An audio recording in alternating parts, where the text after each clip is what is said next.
हमें ये दरिया का बहुत ख़तरा है। जब हम यहाँ से आर पार होते हैं, यहाँ से हमें बहने का ख़तरा है। हमारे पहले भी यहाँ से 2-3 बंदे बह चुके हैं, इसलिए हमारे साथ गवर्नमेंट का कोई तावन नहीं है इसके बारे में।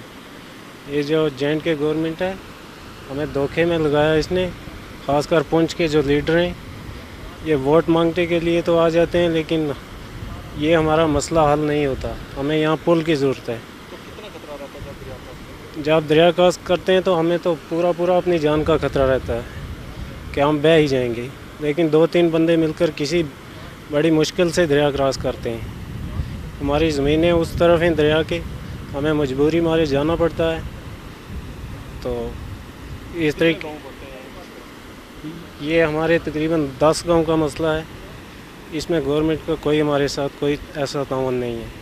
तो उसमें मज़दूर आने जाने में दिक्कत होती है, और हमारी ज़मीन है जो वो इसके पार रह रही है। काफ़ी ज़मीन है, मज़दूर को ज़मींदार को आने जाने में दिक्कत होती है।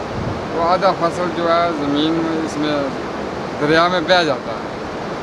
तो बच्चों की इस तरह परेशानी होती है जो बच्चे स्कूल जाते हैं? बच्चे जो है वो भी स्कूल के जो है ये केनू कलानी, ये इसके फतेहपुर के इस साइड के दड़ा के जो सातरा स्कूल में आते हैं, मंडी में जाते हैं हाई सेकेंडरी स्कूल में, तो उनको आने जाने की भी परेशानी होती है।